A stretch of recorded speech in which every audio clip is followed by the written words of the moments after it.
I don't know how to say this without just saying it. There are hidden metrics on YouTube, and I took advantage of them over and over and over again.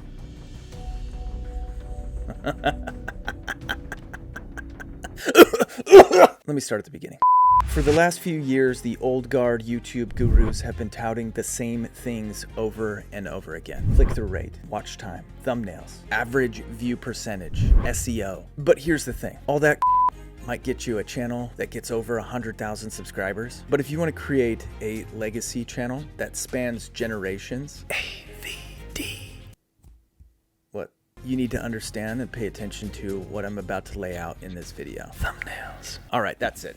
There's not a direct analytic for what you're about to see. You can't find it on the back end of your channel. It has to be passed from one creator to another through backroom strategies with elite societies of creators that very few even know about. We call it the dark algorithm. And just so you guys know, if something happens to me, I'm happy, I'm healthy, they got to me. Let's get into it. All right, you guys, so I am obviously partially sensationalizing a lot of my hook, but legitimately there are hidden metrics that very few YouTubers know about, and you only really understand them when you get to a certain level, when you have videos that do well, very well. I'm not talking about 1 to 6, 7, 8, 9 million views on a video over the course of 6 years. I'm talking about tens of millions of views. We're talking about the most elite levels of YouTubers that you could possibly even know. They understand these principles that I'm about to share. They have built the instinct, and that is what I'm going to show you today. And I have evidence from my other channel that has videos with tens of millions of views, and I think you guys are going to be a little bit shocked with what you're about to hear. Now, the problem that most channels have is that they have a marketing strategy. Titles and thumbnails I call marketing. I don't know why I quoted all of that, but I did. They have titles and thumbnails that attract a very specific audience, but while doing that, they limit themselves to the total size of that one specific audience. Audiences for topics are limited. For example, if you want to create a video about sewing pants, there's a limited audience for that topic, depending on what kind of pants you're trying to sew. I mean, if they're like skinny jeans, then they're not going to appeal to people like me, because my wife says I'm shaped like a pear, and I can't fit into them. I've always wanted a pair of skinny jeans, man. Another example, I created this video on fandoms. Not a lot of people watched it. Limited reach. Now, there are tools that are out there that can help you understand what type of reach certain topics have, like the YouTube research tool, for example. YouTube fandoms. Well, obviously, I didn't take a look at the research tab before I selected that one. But what's cool about the research tab is it shows you what type of search volume individual topics have. So, for example, fandoms react, if I had chosen to go that direction, would have had higher search volume. The other thing about the research tab is this, and just so you know, this video is not about the research tab. I'm just giving you some prerequisitory information to lead to the evidence and to my overall point. So if I were to change this to content gaps, fandoms react to Final Escape. Low search volume, but there's not a lot of people creating content for this specific phrase. So all you guys who create react videos to Final Escape, F and F, you might get a few dozen views with this bad boy. That's a freebie. Next one's gonna cost you. But what about video subjects that don't have an audience? How do you start a trend and get millions upon millions of views? Well, guess what? Average view duration? Not this again. Might not have a whole lot to do with it. Oh, okay. Check this out. So this is my old YouTube channel, our family vlog, and this is my second most popular video. It's got 24.2 million views. You can tell I made a lot of money on this one. Oh yeah, give me that dough. Now, YouTube changed my thumbnail. You can see where it has this massive drop off from an average of 6%-ish and down to like 2%. And then I just changed it back the other day. Booyah, baby. And we're right back in business. But you can see for a long time, it was averaging in the upper teens for a long time. And this is gonna play into what I'm about to tell you here in just a second. But the point of this, you guys, is there's some very interesting things that have happened with this video that I think are gonna be a little bit unexpected to you. The first thing I wanna show you is that this video has an average percentage viewed of 12.1%.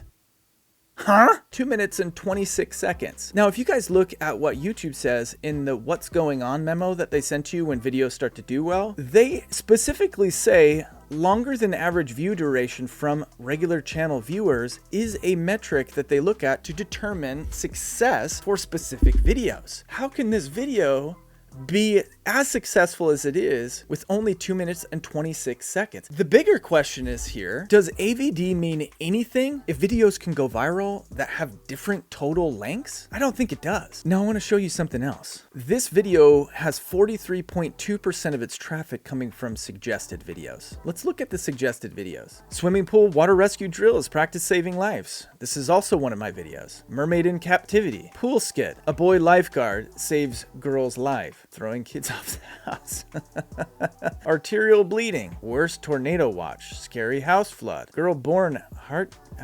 You can see by the suggested videos that this video has tapped into a larger category of emergency rescues, which brings me to the theory that I like to call the rabbit hole effect. Basically what it means is when you tap into a specific category of content, your video can be aligned with a number of other videos that are in that same category, and you just keep getting suggested over and over and over and over again. If you look on my video at the overall history of this content, you can see back in the very beginning, we were getting some days 300, a couple 100,000 views a day, and then it tapered off for, it looks like, a couple of years, and then it started to spike again, and then spike again, and then spike again, or this day it had almost 500,000 views on the video, and then over and over and over again. The thing that I've realized is that once your video gets into these suggested rhythms, your videos can get views over and over and over again because they are in these specific rabbit holes where the content continues to suggest each other. Another thing that I've theorized that I feel pretty confident about is that once your content gets placed into these categories, it's very difficult for it to get out. And the reason is because the YouTube algorithm knows that if somebody watches your content, they have a higher likelihood of watching another one that is in the same category from the suggested column. And so they keep promoting it no matter how old the video is. So when you see viral content still from 2009, 14 years old, it's because it's gotten into a suggested content rhythm. In just a second, I'm going to tell you the categories that I have found that have this rabbit hole effect. You guys can take these and use them however you want to. But before I do that, there's another thing that I want to talk about, because click-through rate is still very, very important. And that's why I do my best to clickbait all of the videos that we do to generate curiosity, to get you to ask a question when you see my thumbnail that drives that click. The primary reason that click-through rate is so vitally important is because it's indicative of another hidden metric that I am almost certain YouTube keeps track of, which is initial view velocity. You see, on all of the videos that I have done that have ever gone viral, they've all started with an abnormally large number of views out of the gate that is driven by a higher click-through rate. So regardless of what your average view duration is, if you have a great clickable thumbnail and you're in one of these rabbit hole categories, the opportunity for your success does not depend on how long they watch your one individual piece of content. AVD and AVP do not matter as much as we think they do. But there's another hidden metric that only a few creators ever talk about, again, because it's hidden and you don't want to sound like a conspiracy theorist. But if you've been creating a lot of content like old Uncle Graffiti here, then you can build up that instinct. It's called session time. Now, I know that you have heard about session time, but generally it's under the context of how many videos they watch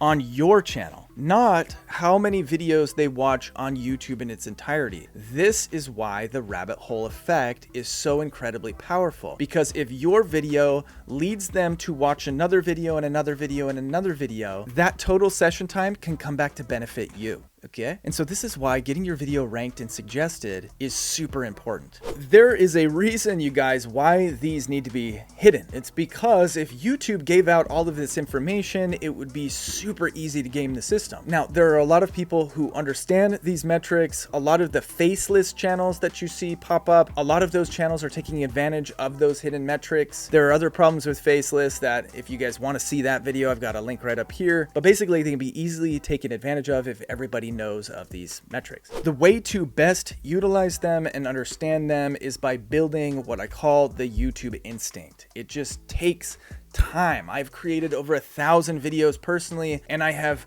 uploaded thousands and looked at metrics of thousands of our client videos as well. I've been doing this for almost 9 years, and I've seen a lot of viral videos hit, and they all reinforce the things that I have talked to you about today. You won't always get it right. It took me 7 months to build this channel to where it is today, and I'm still learning even in 2023, but the basic principles are there. And you can see by some of my other videos that I still got it. Let me go over some of these rabbit hole categories, you guys. Here they are. Politics, certain trending topics that are politically related are rabbit hole topics. Just look at, I know I've talked about them a lot, Ben Shapiro, Matt Walsh, Jordan Peterson, all of these guys have created rabbit hole content, just leads you from one thing to the next, to the next, to the next. Conspiracy theories. Conspiracy theories are a huge rabbit hole. Look at Joe Rogan. We take a lot of inspiration from Joe Rogan on some of our other channels. Joe Rogan does a killer job of taking people down rabbit holes. Mystery games. You look at a lot of these big YouTubers who just play games, like Steven Scherer. That guy can take you through a mystery Scooby-Doo story and then just lead you from one video to the next, to the next, to the next, to the next. Pranks. Pranks are huge too. You go from one video to the next, to the next. Police chases. Stories. A lot of stories do this. If you guys are interested in learning more about this and learning more about our business, I've got a video training that is at the top of the description, you guys. If you want to click on that and go and watch that, there are some golden nuggets in there. And if you're a business owner or if you're wanting to start a business powered by YouTube, then that video down there is for you. Otherwise, you guys, check this one out right here. This is awesome. It's a great addition to this topic. And this one right here is pretty good as well. Just, you know, it's pretty good. Whatever. Later.